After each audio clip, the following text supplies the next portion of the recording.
땅은 속되지만 하늘은 신성하다. 이것이 동서고금을 막론하고 모든 사람들 마음속에 있는 땅에 대한 이미지일 것입니다. 물론 땅을 신성하게 보았던 흐름이 없었던 것은 아닙니다. 하지만 천상의 최고 존재에서 가장 비천한 존재로 이어지는 존재의 사닥다리에서 땅은 언제나 가장 낮은 자리에 위치해 있었습니다. 그래서 땅은 무가치하고 불결하고 부정한 것으로 간주되었습니다. 영국의 장례식 기도문 중에 흙은 흙으로, 재는 재로, 먼지는 먼지로 돌아갑니다 라는 표현도 그런 맥락에서 이해할 수 있습니다. 같은 맥락에서 땅에 넘어진다는 것은 존엄의 상실이고 패배를 의미했습니다. 그래서 전쟁에서 진 왕의 목을 발로 밟아 얼굴을 땅에 닿게 하는 것은 치욕스러운 모욕이었습니다. 제임스 프레이저 경은 일본의 왕 미카도는 발을 땅에 닿는 것이 위엄과 신성이 크게 손상당하는 것이라고 여겨서 왕이 어디를 가든지 어깨에 얹혀서 이동시켰다고 보고하고 있습니다. 다른 나라 왕들도 비슷했는데요. 아가멤논이 트로이 전쟁에서 승리하고 귀국하자 그의 아내가 남편을 맞이하기 위해서 붉은 천을 깔아서 발이 땅에 닿지 않게 했다고 합니다. 이것이 오늘날 레드카펫의 기원이 되었다고 하는데요. 이처럼 왕이나 영웅 위대한 존재는 발이 땅에 닿지 않게 떠 있어야 했습니다.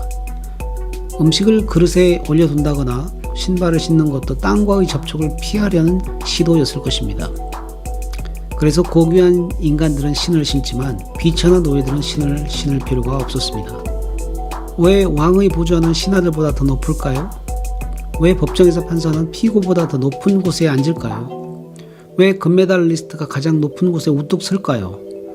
왜 많은 신전은 높은 곳에 위치해 있으며 그곳까지 높은 계단을 걸어 올라가야 할까요?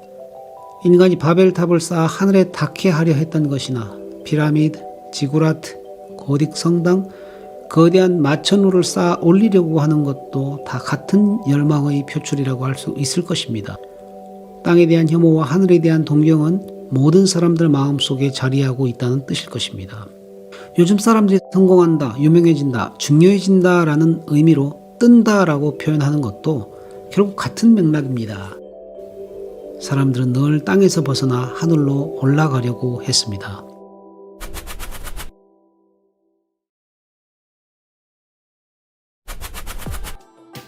땅에 대한 혐오는 종종 물질성에 대한 혐오로 이어집니다.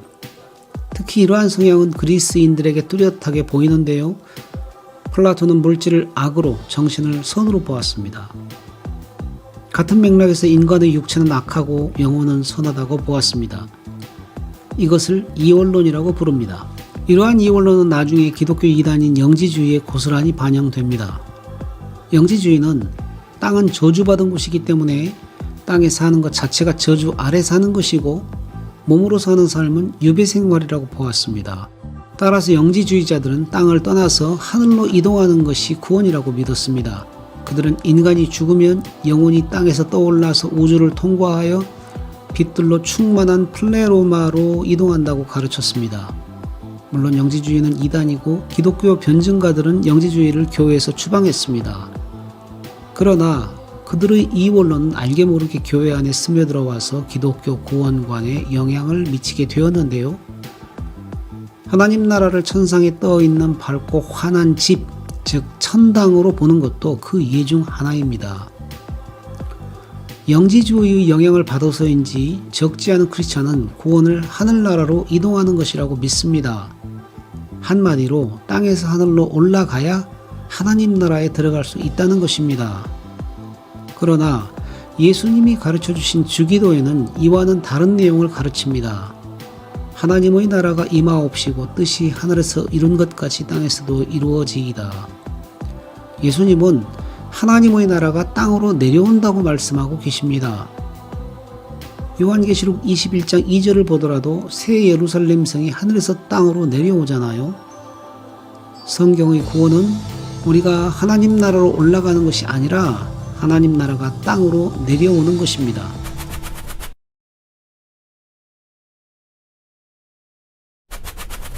성경은 땅을 혐오하지 않습니다. 창세기 1장 1절에 태초에 하나님이 천지 즉 하늘과 땅을 창조하시니라고 말씀하는데요. 하나님께서 땅을 창조하셨다고 선포하고 있습니다. 또 하나님은 창조하신 모든 것을 보시고 보시기에 심히 좋았더라고 말씀하셨는데요.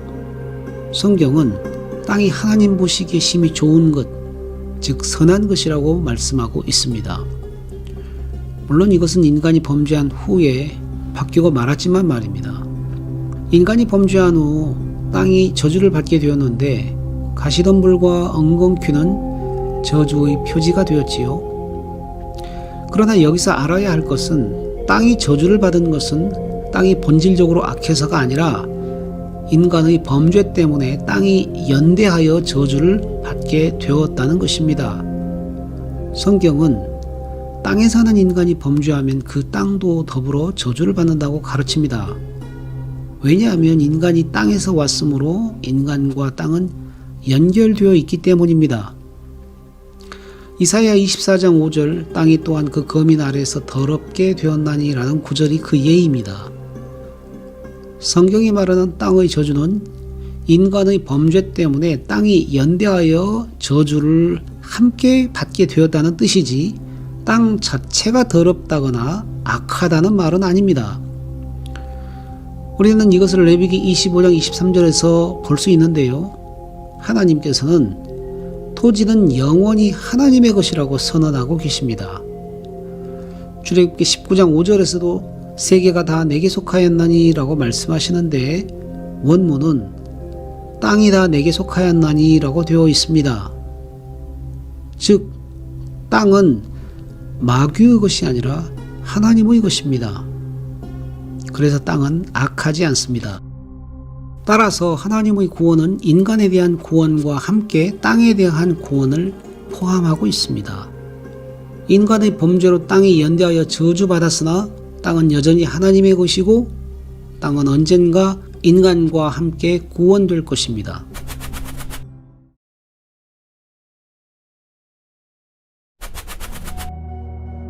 땅이 어떻게 구속될까요? 땅의 구속은 하나님의 임재로 가능해집니다. 하나님께서 땅에 임하시면 땅이 거룩해집니다. 우리는 이 모습을 출애굽기 3장에서 볼 수 있지요. 모세가 시내산에서 양을 치던 중 떨기나무에 불이 붙어서 꺼지지 않는 모습을 보게 됩니다. 모세가 자세히 보려고 가까이 다가서자 떨기나무 가운데서 음성이 들려옵니다. 가까이 하지 말라. 너의 선 곳은 거룩한 땅이니 네 발에서 신을 벗어라. 하나님이 임재하시면 땅이 거룩해집니다.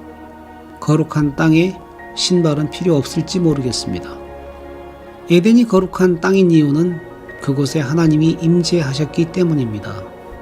하나님은 이스라엘에 대해서 이렇게 말씀하십니다. 유다는 여호와의 성소가 되고 이스라엘은 그의 영토가 되었도다. 젖과 꿀이 흐르는 땅이라는 별명이 있는 이스라엘 땅, 에레츠 이스라엘은 거룩한 땅이었는데요. 왜 그 땅이 거룩하냐? 그곳에 하나님이 임재하셨기 때문입니다. 하나님이 임재하시면 땅은 거룩해집니다. 심지어 하나님께서 바벨론 땅에 임재하시면 바벨론 땅도 거룩한 땅이 됩니다. 하나님께서는 온 세계로 흩어져가는 유대인 디아스포라에게 이렇게 약속하셨습니다. 내가 비록 그들을 멀리 이방인 가운데로 쫓고 열방에 흩었으나 그들이 이룬 열방에서 내가 잠깐 그들에게 성소가 되리라. 하나님이 임재하시면 땅은 거룩해지고 구속됩니다.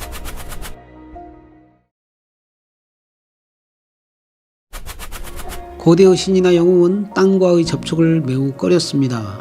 그런데 성경 속에서 하나님은 땅에 임하시고 땅 위를 걸으십니다. 창세기 3장 8절에서 우리는 하나님께서 에덴 동산을 거니시는 모습을 볼 수가 있지요. 또 창세기 18장을 보면 하나님께서 두 천사와 함께 마므레 상수리 숲풀 근처에 거주하던 아브라함에게 나타나시는 장면을 볼 수가 있는데요. 이때 하나님께서 마른 땅을 걸어오시는 바람에 무릎까지 흙먼지로 허옇게 뒤덮여서 아브라함이 하나님께 발 씻을 물을 내어 드렸던 모습을 볼 수 있습니다. 하나님이 땅을 발로 밟고 걸으셨다니 참 놀랍습니다. 또 출애굽기 25장부터 31장을 보면 성막을 만드는 규례가 나오는데요. 흥미로운 부분은 벽과 천정에 대한 규례는 있는데 바닥에 대한 규례가 없다는 것입니다. 그래서 성소에 들어가 보면 양쪽 벽은 금박을 한 조각목이고 앞뒤 천정은 그룹을 수놓은 천막인데 바닥은 그냥 맨 땅입니다. 왜 하나님께서는 바닥에 카페트나 나무판 혹은 박석을 깔라고 명하지 않으셨을까요? 아마도 이것은 하나님께서 땅에 임하시고 땅을 두 발로 디디시겠다는 뜻이 아닐까요? 또 우리는 복음서에서 예수님께서도 무릎까지 흙먼지가 허옇게 뒤덮일 정도로 팔레스타인 땅을 걸어 다니시는 모습을 볼 수가 있습니다. 그래서 한 번은 죄인인 여인이 자신의 눈물과 향유로 예수님의 발에 묻은 먼지를 씻고 머리털로 쓸어 드렸던 것입니다. 특히 예수님께서 십자가를 지고 비아 돌로로사를 걸으셨을 때 필경 예수님은 맨발이셨을 것입니다. 하나님이신 그리스도께서 맨발로 땅을 걸으신 것입니다. 하나님께서 땅을 걸으신다는 것은 곧 땅이 거룩해지게 되었다는 뜻이며 땅이 구속된다는 약속입니다. 그래서 예수님께서는 하나님 나라가 임하옵시고 뜻이 하늘에서 이룬 것 같이 땅에서도 이루어지이다 라고 기도하라고 하셨던 것이죠.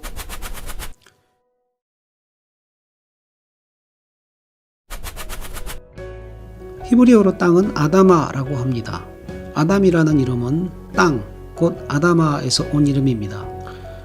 아다마에 하나님의 생기가 임하자 아담이 되었고 아담이 하나님의 형상이 되었습니다. 마찬가지로 땅에 하나님이 임하시면 땅은 거룩해지고 구속됩니다. 오순절날 성령께서 땅에 임하셨는데 땅이 거룩해질 수 있는 길이 열리게 되었습니다.